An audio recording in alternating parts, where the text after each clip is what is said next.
அனைவருக்கும் வணக்கம். நம்ம டெய்லியும் அ ஹிந்து நியூஸ் பேப்பர்ல இருக்கக்கூடிய முக்கியமான செய்திகள பார்க்குறோம். ஸோ, இன்னைக்கு என்ன செய்திகள் இருக்கு அப்படிங்கிறத பார்ப்போம். ஸோ, முதல்ல பார்த்தீங்க அப்படின்னா, தமிழகம் சார்ந்த ஒரு சில செய்திகள். என்ன அப்படின்னா, ஃபர்ஸ்ட்டு நான் முதல்வனுக்கு கீழ இருக்கக்கூடிய ஸ்கவுட் இனிஷியேட்டிவ். இந்த ஸ்கவுட் இனிஷியேட்டிவ் கீழ ஒரு சில யுஜி ஸ்டூடண்ட்ஸ் வந்து பார்த்தீங்கன்னா, சவுத் கொரியாவுக்கு வந்து போய் ட்ரெய்னிங் எடுத்துட்டு வந்திருக்காங்க. அங்க இருக்கக்கூடிய கேட்சன் அண்ட் பூசான் யுனிவர்சிட்டில ட்ரெய்னிங் எடுத்துட்டு வந்திருக்கிறாங்க. சரியா? நமக்கு எக்ஸாம் பாயிண்ட் ஆஃப் வியூல என்ன தெரிஞ்சுக்கணும் அப்படின்னு பார்த்தீங்கன்னா, ஃபர்ஸ்ட்டு ஸ்கவுட் இனிஷியேட்டிவ் யாரு? எந்த திட்டத்துக்கு கீழ இந்த ஸ்கவுட் அப்படிங்கிற புரோகிராம வந்து செயல்படுத்திட்டு இருக்காங்க அப்படிங்கிறத தெரிஞ்சுக்கணும். ஸோ முதல்ல பார்த்தீங்கன்னா, நான் முதல்வன் திட்டத்துக்கு கீழ தான் இந்த ஸ்கவுட் அப்படிங்கிற புரோகிராம் இருக்கு. அடுத்தது இந்த ஸ்கவுட் அப்படிங்கிற புரோகிராமோட அப்ஜெக்டிவ் என்ன அப்படின்னு சொல்லி தெரிஞ்சுக்கணும். அப்ஜெக்டிவ் என்ன அப்படின்னு பார்த்தீங்கன்னா, to provide talented UG students from Tamil Nadu with international exposure and advanced skills சரிங்களா? ஸோ தமிழ்நாட்டுல இருக்கக்கூடிய யுஜி மாணவர்களுக்கு இன்டர்நேஷனல் லெவல்ல ஒரு எக்ஸ்போஷர குடுக்கணும். வெளிநாட்டு பல்கலைக்கழகங்கள அவங்கள அனுப்பி, அவங்களுக்கு ட்ரெய்னிங் குடுக்குறாங்க. ஒரு எக்ஸ்போஷர், ஒரு இன்டராக்ஷன வந்து ஏற்படுத்தி குடுக்குறாங்க. என்ன மாதிரியான ஏரியாஸ்ல அப்படின்னு பார்த்தீங்கன்னா, புதுசா வளர்ந்து வரக்கூடிய டெக்னாலஜிஸ். அததான் எமர்ஜிங் ஃபீல்ட் அப்படின்னு சொல்லி குடுத்துருக்காங்க. எமர்ஜிங் ஃபீல்டுல பார்த்தீங்கன்னா, data science, artificial intelligence, biotechnology இந்த மாதிரியான ஏரியாஸ்ல இருக்கக்கூடிய யுஜி மாணவர்கள், இந்த மாதிரியான கோர்சஸ் எடுத்து படிக்கக்கூடிய யுஜி மாணவர்களுக்கு ஒரு இன்டர்நேஷனல் எக்ஸ்போஷர் வந்து வழங்கணும் அப்படிங்கிறதுக்காக, ஸ்கவுட் அப்படிங்கிற இனிஷியேட்டிவ் புரோகிராம்க்கு கீழ நான் முதல்வன் திட்டத்துல இத பண்ணிக்கிட்டு இருக்காங்க தமிழக அரசாங்கம். சரியா? அப்ப ஸ்கவுட் அப்படிங்கிறதுல கடைசியா என்ன நம்ம தெரிஞ்சுக்கணும் அப்படின்னா, இதோட full form scholarships for outstanding under graduate talent in Tamil Nadu. ஓகேங்களா? Scholarship for outstanding under graduate talent in Tamil Nadu அப்படிங்கிறது தான் இதோட ஃபுல் ஃபார்ம். சரிங்களா? ஸோ கண்டிப்பா இது எல்லாத்தையுமே நமக்கு தெரிஞ்சு வச்சுக்கணும். பிரிலிம்ஸ்லயும் யூஸ் ஆகும், மெயின்ஸ்லயும் யூஸ் ஆகும் ஸ்கீம்ஸ் எல்லாமே. சரியா? அடுத்ததா இங்க என்ன குடுத்திருக்காங்க அப்படின்னா, digitisation of Tamil Nadu assembly proceedings அப்படின்னு சொல்லி குடுத்திருக்காங்க. அதாவது தமிழ்நாடு அசெம்பிளில 1952ல இருந்து இப்ப வரைக்கும் என்னலாம் பேசியிருக்காங்க, விவாதங்கள்லாம் நடந்திருக்கும் இல்லையா? ஸோ அது எல்லாத்தையுமே வந்து டோட்டல் டாக்குமெண்ட்ஸ் எல்லாத்தையுமே டிஜிட்டலா கொண்டு வரப்போறாங்க. அததான் சொல்லியிருக்காங்க. அதே மாரி இது ஒரு பக்கம் நடந்துட்டு இருக்கப்ப, 1921ல இருந்து 51 வரைக்கும் என்னலாம் அசெம்பிளில பேசப்பட்டுச்சு அப்படிங்கிறதும், தனியா டிஜிட்டலைசேஷன் போயிட்டு இருக்கு அப்படிங்கிறத சொல்லியிருக்காங்க. சரியா? பேசிக்கான நியூஸ் தான் அது. அடுத்ததா பார்த்தீங்க அப்படின்னா, நமக்கு editorial page. India's new urban worry rising over nutrition அப்படின்னு சொல்லி குடுத்திருக்காங்க. அதாவது இந்தியாவ பொறுத்தவரைக்கும் பார்த்தீங்கன்னா, ஒரு ஒரு வித்தியாசமான நாடு. எத அடிப்படையில பார்த்தீங்கன்னா, இந்த நியூட்ரிஷன் ரிலேட் பண்ணி பார்க்கிறப்ப ரொம்ப வித்தியாசமான ஒரு நாடு. இப்ப அமெரிக்கா போன்ற நாடுகள்ல எல்லாம் பார்த்தீங்கன்னா, ஓவர் நியூட்ரிஷன் அப்படிங்கிறது அதிகமா இருக்கும். இல்ல ஆப்பிரிக்கன் கன்ட்ரீஸ்ல எல்லாம் பார்த்தீங்கன்னா, under nutrition or else mall nutrition அப்படிங்கிறது அதிகமா இருக்கும். ஆனா இந்தியால மட்டும் தான் பார்த்தீங்கன்னா, ஒரு சில ஏரியாஸ்ல மால் நியூட்ரிஷன் அதிகமா இருக்கு. ஒரு சில ஏரியாஸ்ல ஓவர் நியூட்ரிஷன் அதிகமா இருக்கு. அப்ப இந்தியா அப்படிங்கிற இந்த நாடு வந்து பார்த்தீங்கன்னா, 2 விதமான ப்ராப்ளம ஒரே நேரத்திலேயே அட்ரஸ் பண்ண வேண்டிய கட்டாயத்துல இருக்காங்க. ஒரு சில இடங்கள்ல பார்த்தீங்கன்னா, அண்டர் நியூட்ரிஷன், மால் நியூட்ரிஷன் இருக்கு. அதனால சத்து அந்த ஊட்டச்சத்து குறைபாடுனால உயிரிழப்புகள் ஏற்பட்டுட்டு இருக்கு. இது ஒரு பிரச்சனை. இன்னொரு சைடு பார்த்தீங்க அப்படின்னா, நமக்கு ஓவர் நியூட்ரிஷன் அதிகமா வந்து பேக்கேஜ்டு ஃபுட் ஐட்டம்ஸ் சாப்பிடுறது, அதிகமா சால்ட் இன்டேக் எடுத்துக்கிறது, அதிகமா சுகர வந்து இன்டேக் பண்ணிக்கிறது. இந்த மாதிரியான காரணங்கள்னால நமக்கு நான் கம்யூனிகபிள் டிசீசஸ் தொற்றா நோய்கள் அப்படிங்கிறது அதிகமா பரவுது. ஹைப்பர் டென்ஷன் அதிகமா இருக்கு. டயபெட்டிஸ் அதிகமா இருக்கு. ஒபெசிட்டி அப்படிங்கிறது அதிகமா இருக்கு. இந்த மாதிரியான பிரச்சனைகளையும் இந்தியா தடுக்க வேண்டியதா இருக்கு. அப்ப மால் நியூட்ரிஷன், அண்டர் நியூட்ரிஷன கம்மி பண்றதுக்காக இந்திய அரசாங்கம் என்னலாம் பண்றாங்க அப்படின்னு பார்த்தீங்கன்னா, போஷான் அப்படிங்கிற திட்டம் வச்சிருக்காங்க. நேஷனல் ஃபுட் செக்யூரிட்டி ஆக்ட் வந்து இருக்கு. ரேஷன் கார்டுல நமக்கு வந்து அ ஃபுட் கிரெயின்ஸ் வந்து குடுக்குறாங்க. அந்த்யோதயா, அன்ன யோஜனா அப்படிங்கிற கார்டு இருக்கு. பிரையாரிட்டி ஹவுஸ்ஹோல்ட் அப்படிங்கிற கார்டு இருக்கு. இந்த கார்ட்ஸ் மூலியமா நமக்கு ஃபுட் கிரெயின்ஸ் வந்து வழங்குறாங்க. இது எல்லாமே நமக்கு அங்கன்வாடி திட்டங்கள் வந்து இருக்கு. ஐசிடிஎஸ் சர்வீசஸ் அதுல அங்கன்வாடி அதெல்லாம் இருக்கு.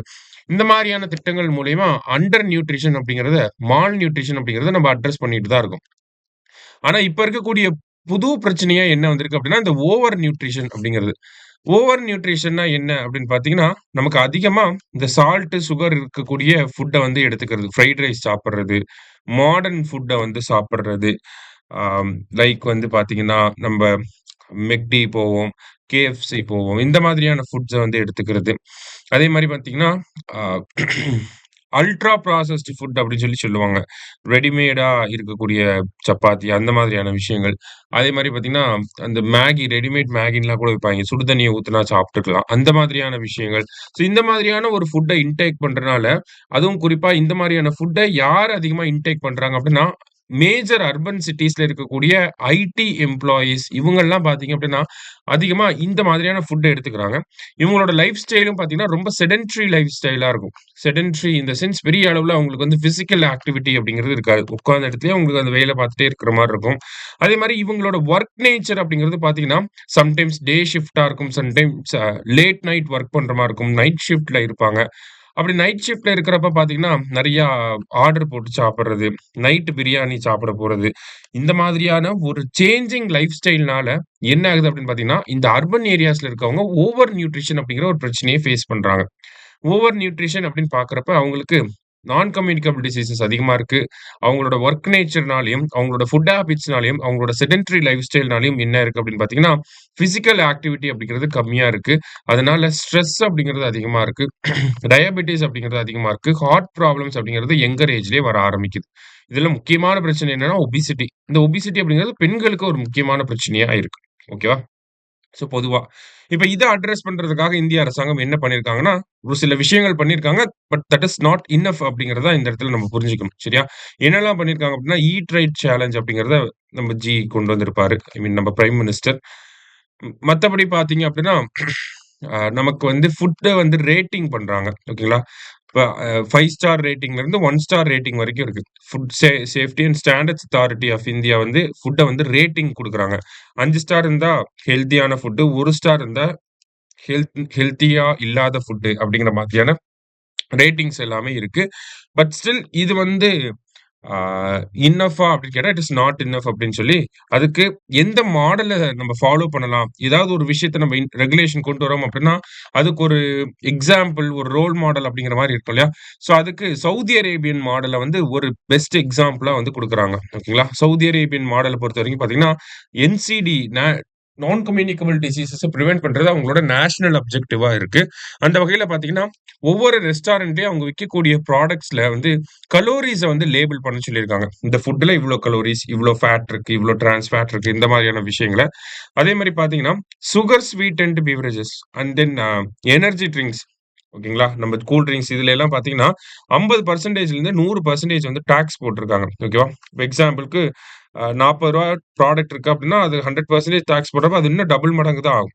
சரிங்களா? அப்ப அதிக விலை குடுத்து வாங்கணுங்கிறத நம்பளுமே யோசிப்போம். இந்தியாவுல இத நடைமுறைப்படுத்தினா. அடுத்ததா பார்த்தீங்க அப்டின்னா, ஆ சோடியம் லிமிட்ஸ வந்து ப்ராசஸ்டு ஃபுட்ல வந்து அதிகப்படுத்தியிருக்காங்க. சரிங்களா?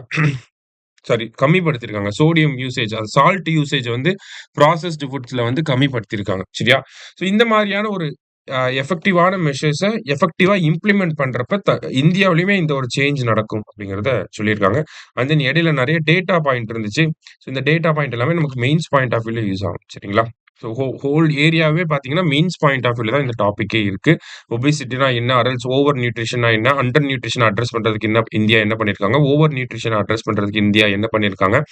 இல்ல அண்டர் நியூட்ரிஷன், ஓவர் நியூட்ரிஷனால என்ன மாதிரியான சேலஞ்சஸ இந்தியா ஃபேஸ் பண்ணுது? ஆ இதனுடைய இம்பாக்ட் எப்படி இருக்கும்? எக்கானமி மேல எப்படி இருக்கும்? லைஃப் ஸ்டைல் மேல எப்படி இருக்கும்? இந்த மாதிரி எப்படி வேணாலும் நமக்கு கொஸ்டின் கேட்கலாம். சரிங்களா? Impact of over nutrition, impact of under nutrition எல்லாமே மோர் ஆர் லெஸ் ஒரே மாரி தான் இருக்கும். ஒரு சில ஏரியாஸ நம்ம மாத்தி எழுதுற மாரி இருக்கும். சரியா? அடுத்தது எனர்ஜி எஃபிஷியன்சி அப்படின்னு சொல்லி இங்க குடுத்துருக்காங்க. சரியா? இந்தியாவ பொறுத்தவரைக்கும் பார்த்தீங்கன்னா, பவர் புரொடக்ஷன் அப்படிங்கிறது நம்மகிட்ட மெஜாரிட்டி பார்த்தீங்கன்னா, நம்ம புரொடியூஸ் பண்றதுல 70% வந்து கோல் பேஸ்ட் பவர் பிளான்ட்டா தான் இருக்கு. ஆனா, நம்மளோட பவர் கன்சம்ப்ஷன் அப்படிங்கிறது பார்த்தீங்கன்னா, இயர் ஆன் இயர் வந்து இன்கிரீஸ் ஆயிட்டே இருக்கு. லாஸ்ட் இயர் இந்தியாவோட பவர் கன்சம்ப்ஷன் அப்படிங்கிறது நம்மளோட டிமாண்ட் வந்து பார்த்தீங்கன்னா, 250 ஜிகாவாட்டா இருந்திருக்கு. ஓகேங்களா? லாஸ்ட் சம்மர்ல. பீக் டிமாண்ட் அதாவது நம்மளோட பீக் புரொடக்ஷன தாண்டியுமே இல்ல நம்மளோட நெட் புரொடக்ஷன் கெப்பாசிட்டிய தாண்டியுமே நம்மளோட டிமாண்ட் அப்படிங்கிறது அதிகமா இருந்துச்சு. போன டைம் ஹீட் வேவ்ஸ் அதனுடைய இம்பாக்டும் இருந்தனால நம்மளோட நெய்பரிங் கண்ட்ரீஸ் பூட்டான், நேபாள் கிட்ட இருந்தா பவர இம்போர்ட் பண்ற மாரி இருந்துச்சு. எலக்ட்ரிசிட்டிய இம்போர்ட் பண்ற மாதிரியான ஒரு சூழலுக்கு தள்ளப்பட்டிருக்கும். சரிங்களா? அப்படி இருக்கப்ப கவர்ன்மெண்ட் ஒரு சைட்ல அந்த புரொடக்ஷன் கெப்பாசிட்டிய இன்கிரீஸ் பண்றதுக்காக நெறைய ஸ்டெப்ஸ் எடுக்குறாங்க. ரெனியூவபிள் எனர்ஜிய வந்து ப்ரமோட் பண்ணிட்டு இருக்காங்க. நியூக்ளியர் எனர்ஜிக்கான டார்கெட் வச்சிருக்காங்க. 100 ஜிகாவாட் பை 2047 அப்படிங்கிற டார்கெட்லாம் இருக்கு. ஸோ இது எல்லாமே ஒரு சைடு இருக்கப்ப, இன்னொரு சைடு கவர்ன்மென்ட் எதுல ஃபோக்கஸ் பண்ணணும்னு இந்த ஆர்டிக்கிள்ல ஃபோக்கஸ் பண்ணி சொல்லியிருக்காங்கன்னா, எனர்ஜி எஃபிஷியன்சி மெஷர்ஸ்ல ஃபோக்கஸ் பண்ணணும் அப்படிங்கிறத சொல்லியிருக்காங்க. Energy efficiency measures. இப்ப எக்ஸாம்பிள்க்கு கவர்ன்மென்ட்டோட ஒரு திட்டத்தையே இந்த இடத்துல எக்ஸாம்பிளா குடுத்திருக்காங்க. என்ன எக்ஸாம்பிள் அப்படின்னு பார்த்தீங்கன்னா, உஜாலா திட்டம்.